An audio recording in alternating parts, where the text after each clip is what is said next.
orden. Wilders hovedbudskab er at stoppe indvandringen af muslimer til Europa. I really believe that it's 5 minutes to 12 when it comes to the danger of the Islamization of our continent, of Europe, indeed of the West. Now, welcome, Geert Wilders. As we just heard 1 year ago, you said in an interview with a colleague of mine, it's 5 minutes to 12 when it comes to the Islamization of the continent. Tell me first shortly, what's the time now? It's still a few minutes to 12, maybe 4 minutes to 12, because the Islamization is continuing. Only in my country we had 140,000 immigrants last year. But there's also good news. Parties like my party are getting stronger. My party became second largest party of the Netherlands in the European elections last year. So there is also a lot amount of people, normal people, that fear the Islamization and really want the government to act. So a lot of people trying to stop the clock going? Well, more people, not a majority yet, but more people than ever are supporting parties like mine that want to fight for freedom and stop the Islamization of our societies. You've compared Islamization with a tsunami. Why is that? Well, because the amount of the influx of both the mass immigration from Islamic countries and also the demographical changes are enormously. For instance, we have in the Netherlands today, we have 1 million people from Islamic background, and there were not even 100 some decades, 100 years ago. So it's really went very fast, very quick, and nobody really thought, unlike the last few years, what the changes meant. And the public is dissatisfied with it. But how many of this million people represents to you a problem? I have nothing against the people. I have nothing against Muslims. Let me make it very clear. I even acknowledge the fact that the majority of the Muslims in Denmark and Holland and Europe are law-abiding people. But still, I propose a ban of the immigration from Muslim countries, because I know that the more Islam, the more the Islamic ideology, which doesn't want to assimilate or integrate, but wants to submit and to dominate a society, the more they come, the stronger it becomes, the less freedom we will get, and the less pleasant our countries will become. If we take an overview over the whole of Europe, 25 million Muslims are living around Europe. How many are we talking about being a problem here? Yes. Well, in the whole of Europe, if you look besides the European Union, the numbers are higher. It's 50 million Muslims today. And it will be doubled in a few decades' time. In the year 2025, 1 out of 3 children born in Europe will be born out of Muslim parents. So with the immigration and the demography, it's going very fast. And once again, I'm not saying that those people are problems. I have nothing against people, against Muslims, but the stronger religion, that's a problem. Yes, well, I see it not so much as a religion, I see it more as a totalitarian ideology. For Islam really wants to submit, wants to dominate our societies, doesn't want to be part of our society like Christianity or Judaism, which are originally part of our societies. So if this becomes stronger, you know that Islam, you know that the Quran, you know that Sharia law, which is part of the Islam, has nothing to do with freedom, has nothing to do with the rule of law. Sharia means that women, that homosexuals, that everybody who is not a Muslim will pay a very high price. But still, Mr. Wilders, I'm asking, who's the problem here? Well, not only the people. Like I said, we have nothing against the people, we have something against the ideology. The problem but some people represent this ideology.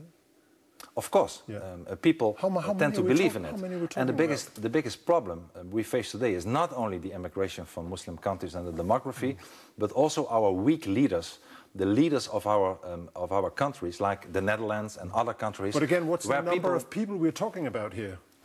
Well, an enormous amount of people. Like I said, 50 million people are living in Europe today, and I assure you that even though the majority of the people in our societies today are non-violent, are not terroristic, are not criminals, that the sooner the numbers are increasing, if a society will stay at 20, 30, 40% out of Muslims, an entire society will change. It will cost us our freedom. You already see it today, even here in Denmark. I believe that in the city of Copenhagen a few years ago, I saw a report that 80% of the crimes were committed by immigrants, most of them Muslim. It's the same in the Netherlands. So you see, unfortunately, a change for the worse when it comes to crime, when it comes to intolerance, when it comes to the beating of gays in, for instance, the city of Amsterdam, when it comes to the governments that are giving in and that are stopping the freedom of speech in our societies. Sorry to interrupt. Yes. But how many are we talking about here? How many represent this problem? Well, a lot.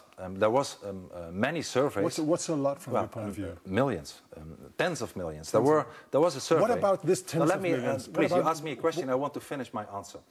In the Netherlands, there was a survey that 1 out of 3 Muslim youth wanted to install sharia. In the United Kingdom, we had a survey that 30–40% of the Muslim students there said that they want to get rid of democracy, also want to install the caliphate, want to install the sharia. You see the same numbers in Sweden and even in your own country, Denmark. You see that it's still a minority, but a huge amount of Muslims really want a different society than the democratical society that we have today. And as long as they become, are not a minority, but as soon as they start becoming stronger, they will, I'm sure, change their tune, and it will be too late to fight back. And if you were the one to decide, then what should happen to all these people, to these millions of Muslims? Well, the people are already in our societies and don't want to go back to their countries on a voluntary basis. I have a very clear message. If you abide by our laws, if you abide by our values, by our rule of law, by our constitution, you are very welcome to stay. And you are equal as anybody else, and we will even help you. How many do you expect could abide this? Yes, but let me please finish my question. So if you abide by all the laws and values, you are welcome to stay. But if you don't, if you commit a crime, if you start thinking about jihad or sharia, then it's very clear we will send you away, we will send you packing, we will strip you of the Dutch or Danish nationality, and we will send you away. So it's a red line, abide by the rules, and you are welcome to stay. And if you don't, we will send you away the same day. And at the same time, we want to stop of the immigration from Muslim countries, from any Muslim countries to our societies. How many do you expect to abide the law? Well, unfortunately, you will see, even here in your country, Denmark, 70% of the population in your prisons consist of people from Islamic background. In Holland, it's unfortunately not so much different. You see all over Europe, if you look at the statistics, so it's not an opinion, I'm talking about facts, that if you look at the crime rates, that people from Morocco, Algeria, other countries are unfortunately, I wish it was different, but what would you do to all these people? What would you do to all these people? Well, we're talking about millions of people. Are you going to send them out of Europe? Well, if they abide by our laws, if they don't commit crimes, if they don't start acting like sharia or jihad, they are once again welcome to stay, and we will even help them to integrate by giving their money for education whatsoever. But if they don't, there's only one solution, and that is to send them away out of our countries immediately. And this is the only way and the only language, unfortunately, that is needed. If it was not a few minutes to 12, but a few minutes to 9 p.m., we could decide otherwise, but we cannot afford to do so anymore. We have been talking too long, now we have to start acting in a tougher way. And again, the number? What's the Well, like I said, if I talk about the numbers, which 70% of the prisons, many people wanting to implement the Sharia or the Caliphate, are denouncing democracy. You are talking about millions now, and unfortunately, it will increase if we don't stop the immigration and if we don't start acting against people who act against our free societies and our values and rule of law. Geert Wilders, thank you very much for joining us. Thank you. It's my pleasure.